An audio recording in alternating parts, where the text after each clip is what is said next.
Ick alert. We need an ick alert button. Ick alert button! Wee woo, wee woo. It turns red in here. We're like, hey guys, what's up? We're gonna read some more crazy stories today on RPG horror stories, and I'm back at it again with Emma. Hi. Oh, that wasn't my hand, but it was close enough. Well, you weren't fast enough. This video is gonna be insane. Last time we did this, it was a lot of fun. I don't have any expectations. I maybe skimmed these stories. I should really proofread them, and I don't. I just go, let's those ones. But before we do that, though, I'm gonna give a big shout out to our sponsor. This video is sponsored by Helix Sleep. If you're tired of your mattress not being accommodated to you and you want your bed to be customized to your needs, then Helix Sleep can help you out because they'll ship a premium mattress right to your door. In fact, I have my own Helix mattress that is so nice. Helix has this sleep quiz that you take. It matches your body type, how you sleep, what's most comfortable to you. And for me, they sent me this Luxe mattress, which back when I first got it, just came in a box, and then you open the box and it literally blows itself up out of the box. It was super easy to set up, and guys, it's really, really comfortable. The Helix Luxe mattress really conforms to my body and supports the way that I sleep, which is on my side and with a lot of pillow.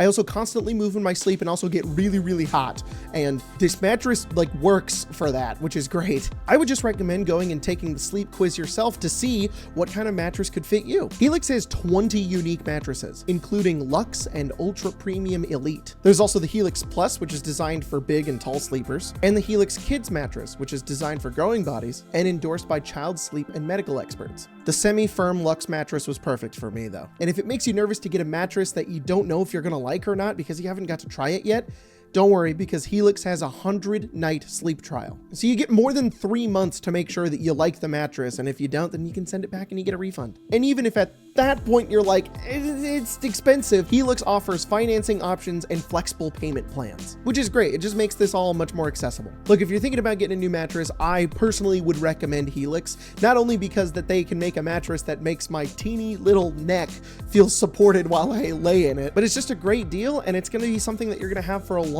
time. Their Black Friday sale is running right now for a limited time, so it's a great time to upgrade your mattress. Head to helixsleep.com/XP to level 3 to get 25% off your mattress plus 2 free pillows and receive a free bedding bundle with your Luxe or Elite order. Go check it out, links down below. All right, back to the video.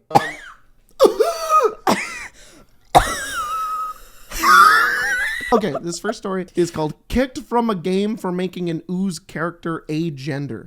Like the term agender, not a gender. A gender. It's the opposite. They're like, there's no genders in this game. And they're like, my character has a gender. And they're like, no! How dare you! I skipped a little and I... Oh, Christ. Emma only saw soft and wet. I don't know where this is going to go at all. Oh, no. Oh, okay, wait. Okay, hold on. TLDR, I got kicked from a game for making a genderless character that was part of a species that was genderless by default. TLDR means too long, didn't read. Cool. Did you know that? No, I didn't. This is why I say them. Sometimes you do mansplain and I'm like, bitch, I knew that. Then sometimes you say it and I'm like, I'm gonna pretend like you're mansplaining right now because I actually didn't know what that meant. TLDR, I got kicked from a game for making a genderless character that was part of a species that was genderless by default. Couple of things you gotta know about me first. Number 1, I am a fucking pack rat when it comes to my homebrew. My homebrew folder on Google Drive is probably bigger than the entire hard drive on the laptop I'm writing this from. And a lot of my character concepts involve the homebrew therein in some capacity. 2, until given a reason to believe otherwise, I always assume the best of people. Oh, that's sweet. Oh, you know what? Maybe we should assume the best of this person. Okay, I will. We're learning a lesson today from the Reddit poster. Yeah. Now then, let the story begin. I'm scrolling through the LFG ads, local friendly game store ads, looking for game.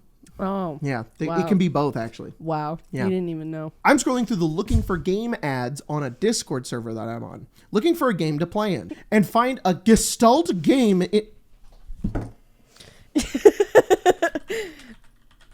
This is an episode of MMO An learns how to organized read. whole that is perceived as more than the sum of its parts. And find a Gestalt game in need of players. I send in an application, get accepted, join the server, and one of the other players, who I'll call Soft and Wet, is posting memes in the general chat. I assume that they're being shared as satire and ignore the memes. I talk to the DM over private messages to say that I'd like to use some homebrew from my collection, an ooze race from Heliana's Guide to Monster Hunting, and a full-blown alchemist class with an entire subclass dedicated to making oozes. That book is super cool. I have it. It's very good. It's like, I share the backstory with the DM. He loves it. And I begin to work on making my character's sheet. I've never heard somebody say character's sheet. yeah, my character's sheet. They really like making the bed. A quick tangent. I originally made this character back in like 2023 for a game that fizzled due to a DM with commitment issues. We are way back in 2023. Back in my day. You made Jennifer in 2023. That's crazy, actually. Yeah. She's so old. Yeah. Wow. One. Yeah. I originally made this character back in like 2023 for a game that fizzled due to a DM with commitment issues. And my character did end up having a wonderful relationship with an NPC in that game before it stopped. Back to the horror story, and one of the rules the DM made it blatantly clear was non-negotiable was that he wouldn't be exploring LGBTQ plus issues. Issues? What game explores the issues? Now, keep in mind, I honestly just assumed that meant nobody would be subjected to homophobia or transphobia and that gender and sexuality wouldn't be a factor. So you can imagine my surprise when I said that my character went by they, them pronouns, and Soft and Wet responds with some variation of, be ready to be referred as that thing then. Ew, why, bro? Oh What my the hell? God. Oh, is that what you want to be called? No. No.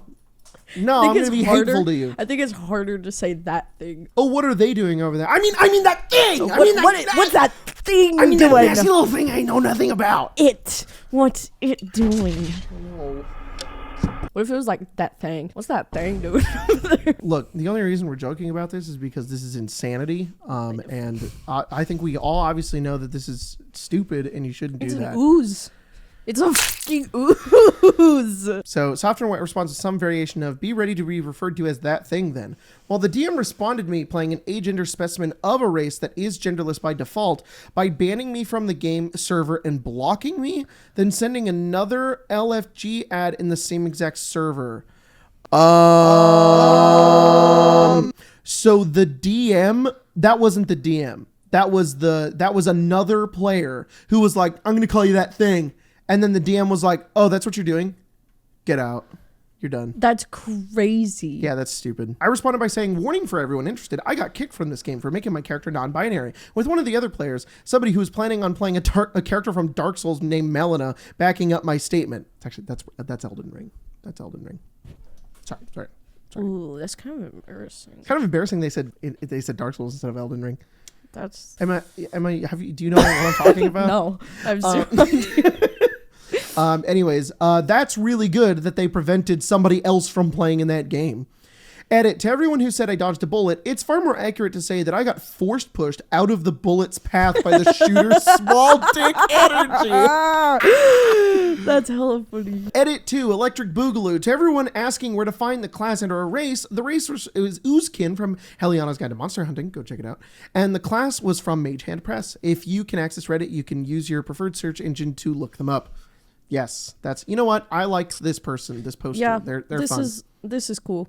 I'm glad that they probably got something out of it and probably got to share more about their ooze and a lot of their homebrew stuff. Yeah.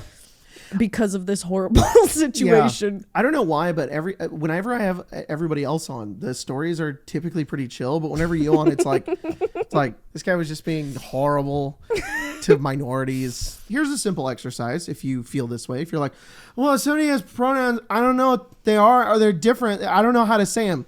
So everybody has this really cool thing called a name, and you refer to them by their name, right? You do that? Cool. So you know how to refer to people and what they prefer to be called. It's really easy. Super easy. Player hijacks a PC in order to keep RPing an IRL relationship after it ends. No! All right. This is the story of my first true foray into D&D and the calamitous relationship that that led me to it.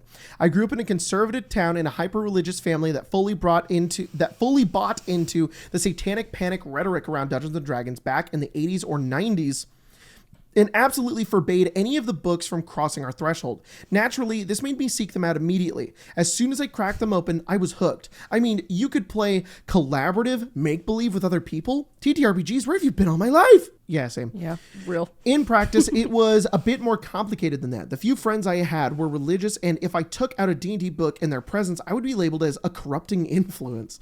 Oh, this is relatable. That's kind of a baller name. Corrupting influence. Don't talk to Jim over there. He's corrupting influence.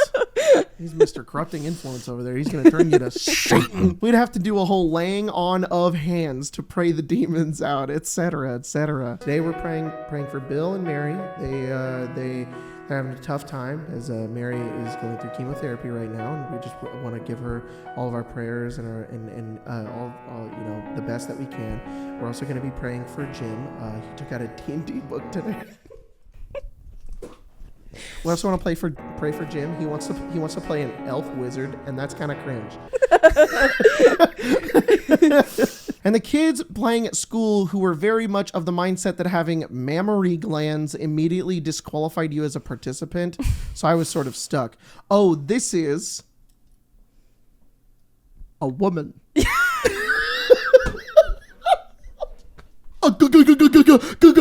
Girl! Female! Here I was, knowing this cool thing existed, but having no one to play it with, and I desperately wanted to play. Fast forward to college. I've gone low contact with my hyper-religious family. I'm in my own place, and I'm starting to work through some heavy emotional stuff. You know, the stuff you can only really start walking through once you get out of a bad situation. I'm not in the best place mentally, but I'm making positive changes. Enter badgering bard. So that's an insane sentence. So the end of that sentence is insane. Where could this possibly go? I met badgering bard. Who's who? I met badgering bard on campus, and we started the thought of this lady going through some really terrible stuff, and she's like, I'm in a really tough place mentally. And then on campus, I saw this badger, and he was like, and I was like, what a silly guy. She's like in her dorm room, sobbing and crying, like letting it all out. Knock, knock, knock. Like the drums. Not now, badgering bard. I can't right now, badgering bard. I don't feel it in me anymore. And then from beyond the door. Oh, you badgering bard. I love when you play the tuba and build a dam. Oh my god. Beaver. Oh. What are badgers? I met badgering bard on campus and we shared a couple of classes. I'm not the most observant when people are romantically interested, but with BB, it became obvious pretty quickly. I can no longer take this seriously. With double B. With double B. I tried to reject him subtly at first, but badgering bard, stop! I don't want to play your tuba.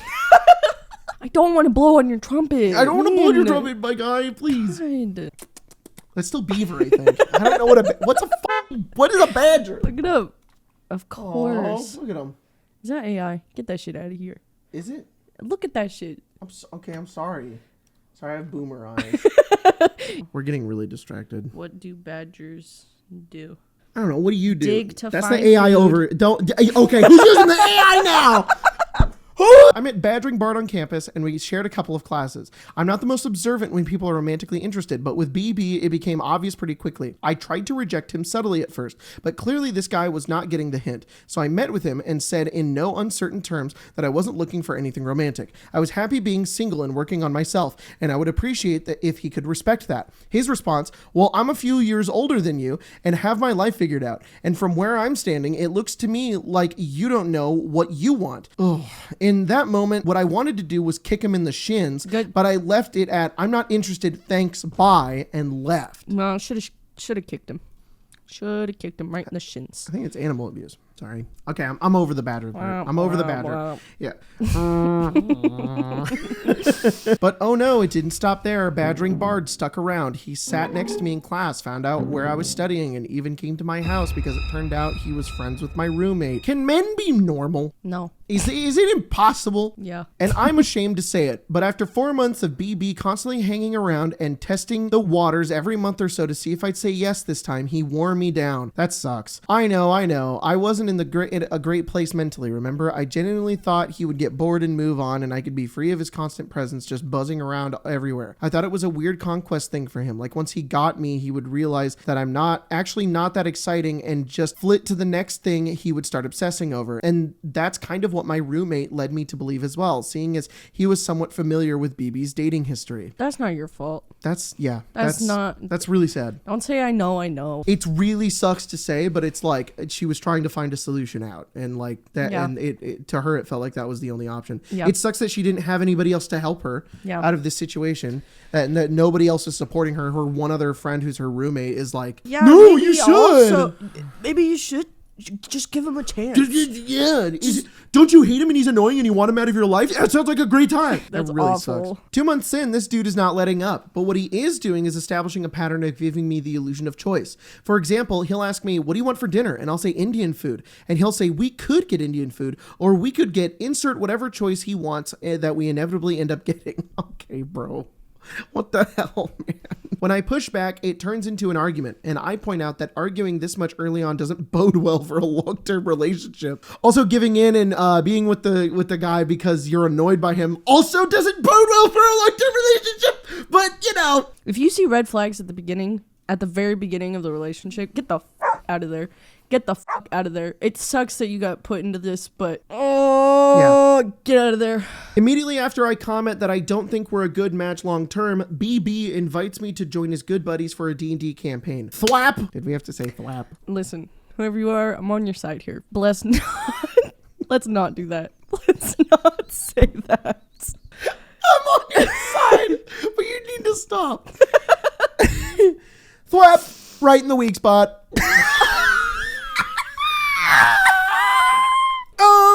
Right in the weak spot.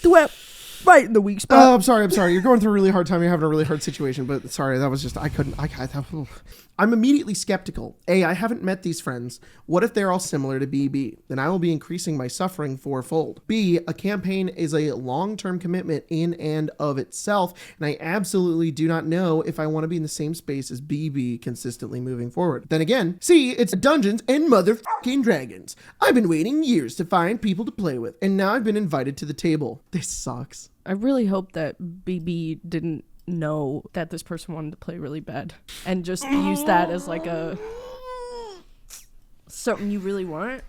I'll give that to you. Icky alert. We need an ick alert button. Ick alert button. Wee woo wee woo.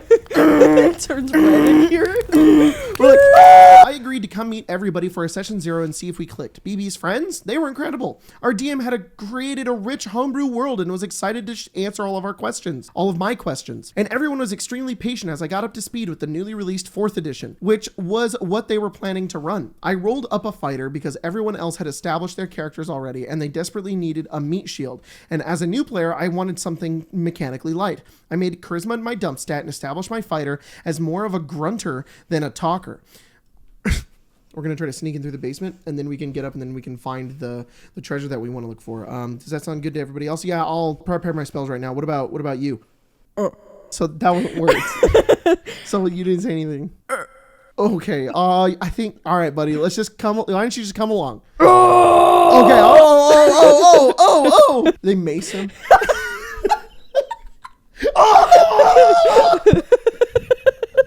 I made charisma my dump stat and established my fighter as more of a grunter than a talker. So if he were to disappear from the campaign suddenly, it wouldn't be seen as a big loss RP-wise. I had it all planned out. But I freaking loved playing with those guys in their everyday lives. These were dudes who were shy and a little awkward, but at the gaming table, they came alive. Emma, no! Emma, no! Hey, yo. This is your dream, dude. It's a bunch of guys who are shy and awkward who come to life at a table. Emma loves her a man that has zero self-esteem.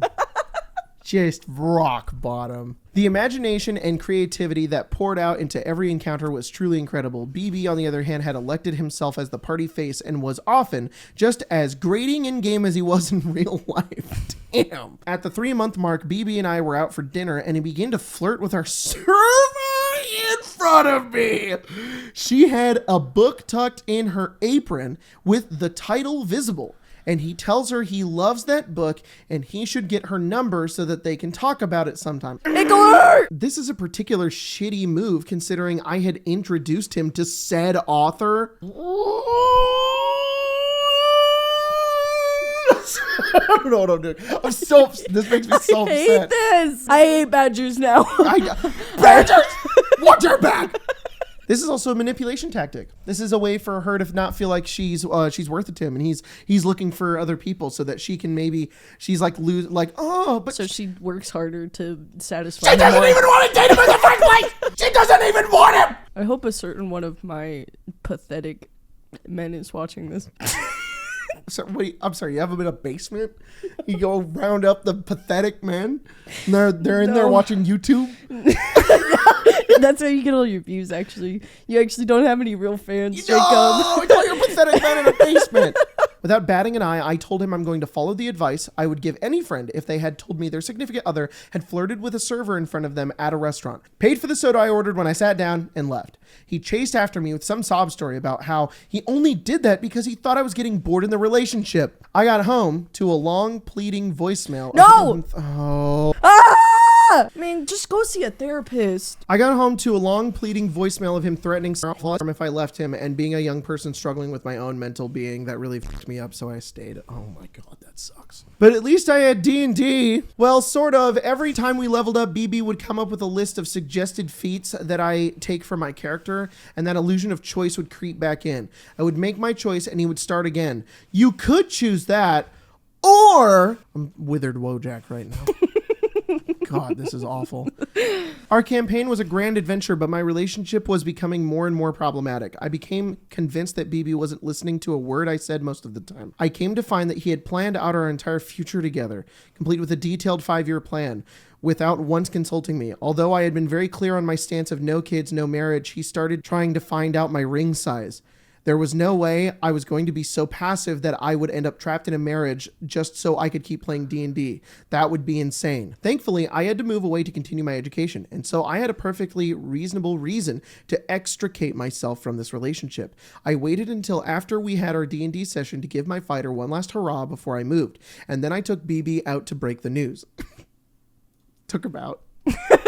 Just took him out. Took him out back. No, I don't think she should have killed him, but the way she worded it was kind of funny. Took him out. Back. To break the news, of course. And I tried to break up with him. Ooh, boy, did I try. Okay. Why can't women leave men? Why? Just walk. You don't even want to date him in the first place. You do not want him. He forced you. Why? Men, why do you make it so hard? Why do you do this? If somebody doesn't want to be with you, why do you cling on to that? I waited until after we had our D&D session to give my fighter one last hurrah before I moved.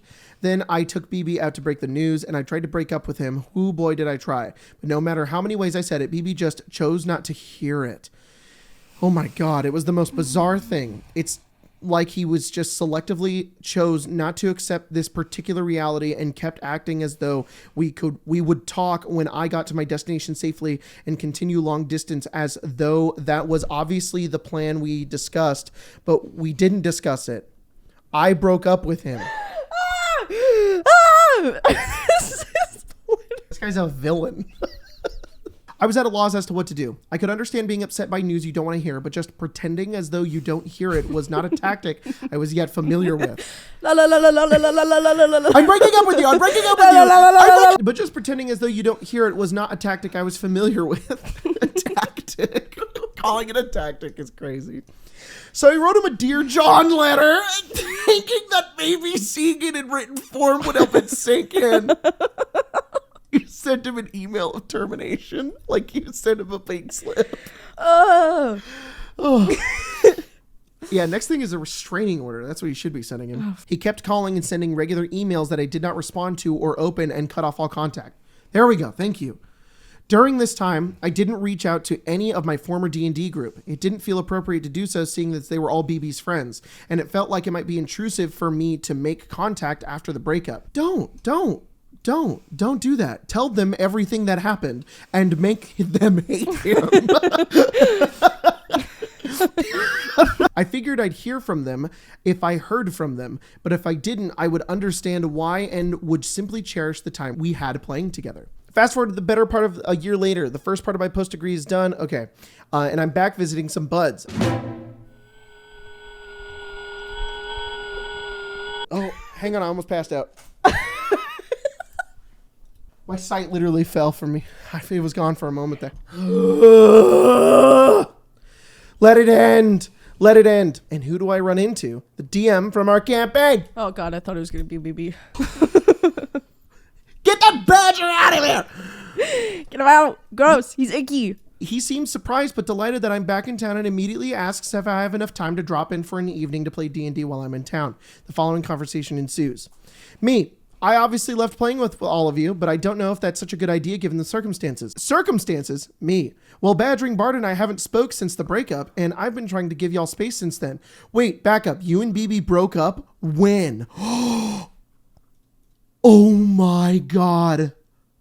He didn't tell them? He's been pretending this whole time? Wait, back up. You and BB broke up. When? Me. When I left town. DM. Wait, as in a year ago? No. Wait, what? He's been playing your character. He said you told him you wanted him leveled up for when you came back. Me. Long-suffering sigh. Okay, tell me what he told you.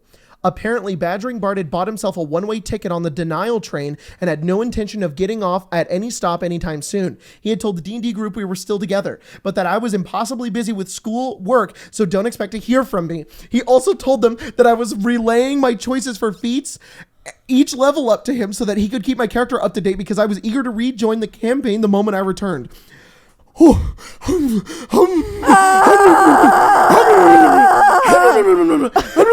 Starting up, I'm like a car. I'm about to take off. I'm gonna drive over where this guy lives and hit him with a truck.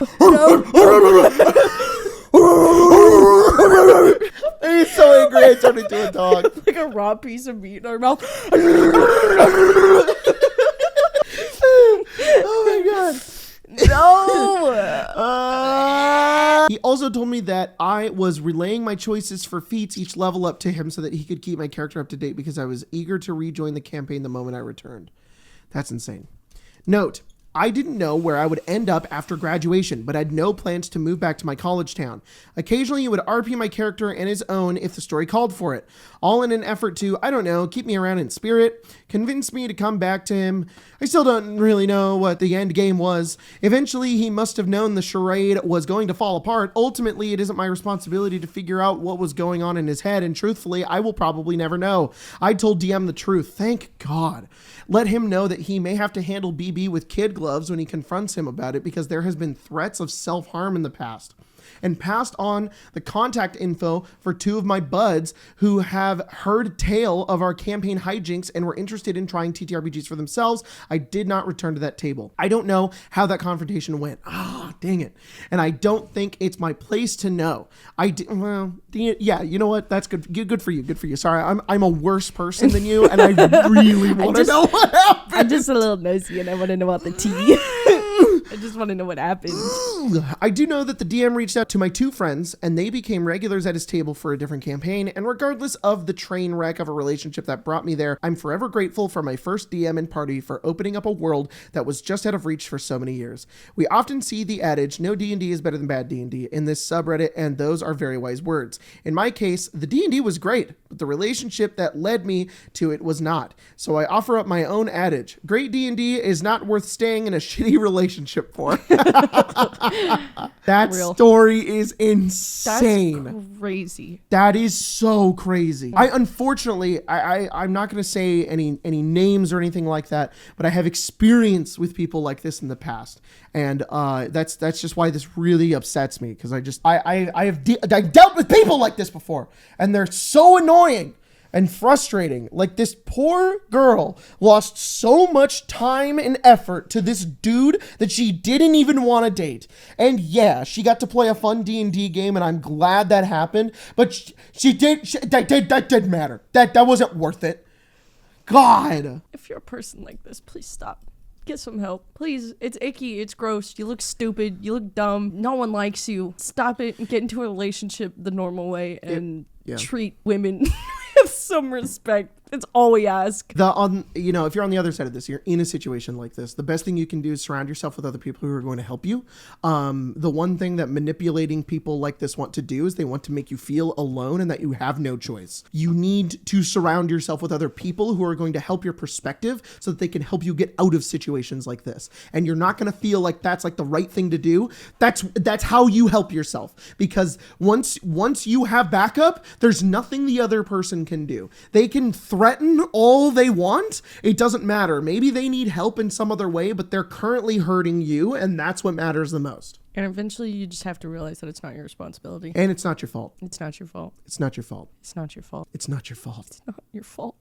We just both cry. We just both immediately start crying. That'd be so crazy. You know what? Let's finish with a small one. Let's finish off on a better note. This one's lighthearted. Player character's name is unknown even to the DM. A few years ago, I was playing D&D 5e with a group of mostly IRL friends and someone that we had picked up from a local game shop who offered to host at their house. This story is about the pickup player that offered to host.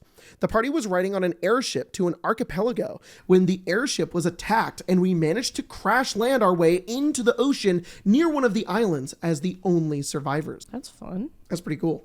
That's a really cool, interesting start to a campaign. We asked him what his name was, but he dodged the question. So we said something like, all right, then let's say we're fighting a group of bandits and need to call out to you in the heat of battle. What should we refer to you? His response: scary questions have scary answers. What? Read that. I'll be the other guy. Let's say we're fighting a group of bandits and need to call out to you in the heat of battle. How should I refer to you? Scary questions have scary answers. Okay, so your name is Scary Questions? His response: scary questions have scary answers. And that we all gave a collective, all right then, and kept it moving. That's the best thing you can do. That's the absolute best thing you can do. You just find out what happened. Be like, all right then. Just be like, okay. You. That person. Just not give one shit about it. Just be like, oh, okay. This is the opposite of the first story. The first story was like, hey, this is what I want to be called. And then this one's like, I have nothing. You can't call me anything. I don't want to be called anything. And nothing. This is the people who are like, I have no pronouns. This is what they want. We're not doing pronouns. We don't have names either. After some time, it came out that the DM didn't actually know what the player character's name was. Odd, right? After the campaign ended, and we were all well into a different campaign by that point, the player sent an email to the DM letting him know that his name was Solomon the whole time.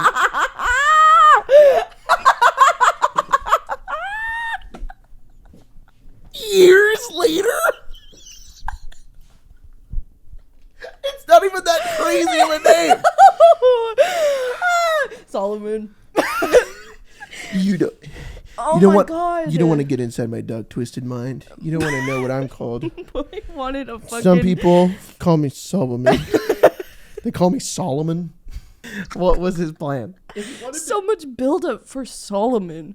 If you wanted to have his name be a secret, then let's just do you can call me, pause for a second, Jonathan, and use that. People know that's not his real name, but he can interact. And then later in the game, when it's revealed that his name is Charles Von Moneybags or whatever, it's a nice plot point. The thought that they had moved on. Yes. They didn't remembered him. And he was like, by the way, my character's name was Solomon. He was sitting in his basement like, this is gonna get them. They're all gonna be so shocked when I tell them this info. My name was Chungus.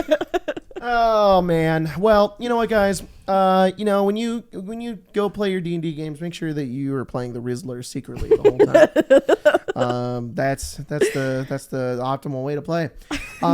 Yep. Anyways, Emma, thanks for being here. This was silly, and this was a fun time, and also it was a little bit scary. These were real horror stories. I'm afraid. I'm scared. I am scared. God damn. When I stand up, don't look at my chair, please. Emma, we're gonna have to move at the same time. I also pissed myself.